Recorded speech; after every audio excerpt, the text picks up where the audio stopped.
இப்போ நம்ம வந்து பாஸ்தா பண்ண போகிறோம். தேவையான பொருட்கள் ஆனியன், இஞ்சி பூண்டு பேஸ்ட், 4 தக்காளி, அப்புறம் ஒரு குட்டி பட்டர், அப்புறம் 1/2 kg பாஸ்தா. இப்போ நம்ம பாத்திரத்தில் தண்ணி வச்சு தேவையான அளவு அது சூடானதுக்கப்புறம் பாஸ்தாவை அவிச்சு எடுத்துக்கணும். இதில் கொஞ்சம் உப்பும் சிறிது கொஞ்சோண்டு ஆயிலும் போட்டிங்கன்னா பாஸ்தா கொஞ்சம் சாஃப்டாகவும் ஒன்றோட ஒன்று ஒட்டாமே இருக்கும். ஆன் பண்ணிட்டியா? பாத்திரம் நல்லா காஞ்சதுக்கப்புறம் கொஞ்சம் எண்ணெய் ஊற்றி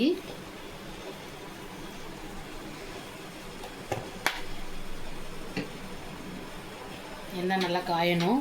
அப்புறம் ஆனியனை போட்டு நல்லா வதக்கணும்.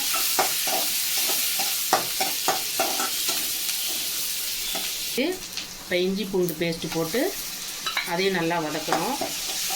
நல்லா வதங்கிடுச்சு.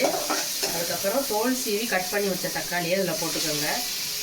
தோலோடு கட் பண்ணி போட்டிங்கன்னா உங்களுக்கு வந்து சாப்பிடையில் வந்து தொண்டையில் குழந்தைங்க இதெல்லாம் இருந்தாங்கன்னா சிக்கும். அதனால் தோலை சீவிட்டு கட் பண்ணிவிட்டு போடுங்க. அந்த பாஸ்தாவை அதுக்குள்ளே போட்டுக்குவோம். நிறையாவே வைங்க.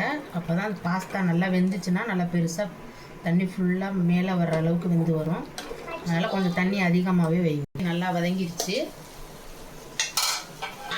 இப்போ கொஞ்சோண்டு தேவையான பொருட்களில் வந்து மஞ்சத்தூள் சொல்லலை, கொஞ்சம் லைட்டாக மஞ்சத்தூள் போட்டுக்கோங்க. சிக்கன் மசாலா போட்டிங்கன்னா நல்லா கொஞ்சம் டேஸ்ட்டாகவும் ஃப்ளேவராகவும் இருக்கும். இப்போ இதில் கொஞ்சம் தண்ணி ஊற்றிக்கோங்க. கொஞ்சமாக ஊற்றுங்க, ரொம்ப ஊற்றாதீங்க. இப்போ இதை மூடி வச்சுருவோம். நல்லா வெந்து கொதித்து கொஞ்சமாக வரட்டும். அதுக்கப்புறம் பாஸ்தா வடிகட்டிட்டு அதில் போட்டோம். நல்லா கொதி வந்துருச்சு. இப்படி கிண்டுங்க, இல்லைன்னா அடி பிடிச்சிடும். அப்போக்கப்போ லைட்டாக கிண்டி விடுங்க. இப்போ தான் பாஸ்தா நல்லா வெந்துருச்சு. இப்போ எடுத்து இதை அமுக்கி பார்த்தீங்கன்னா நல்லா அமுங்கிருச்சு, நல்லா வெந்துருச்சு. இப்போ இதை எடுத்து வடிச்சுக்குவோம். வடித்து எடுத்தாச்சு. மசாலா இப்போ ரெடி ஆயிடுச்சு. இதில் பாஸ்தாவை எடுத்து போட்டு அப்படியே மிக்ஸ் பண்ணலாம். அதை நல்லா கிண்டலாம்.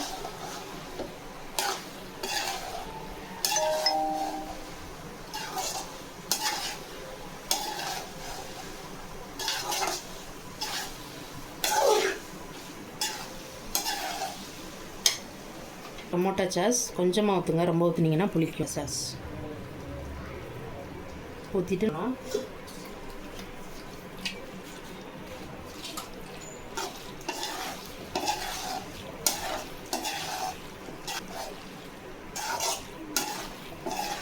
கொஞ்சோண்டு பட்டர் சொன்னால அந்த பட்டர் அதில் பிரித்து போட்டுக்கோங்க.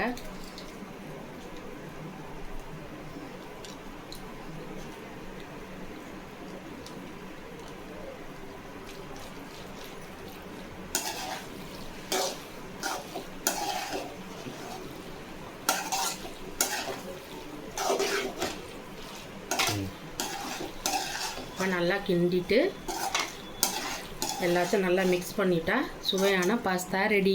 நீங்களும் இதே மாதிரி ட்ரை பண்ணி பார்த்துட்டு எப்படி இருக்குன்னு கமெண்டில் சொல்லுங்கள்.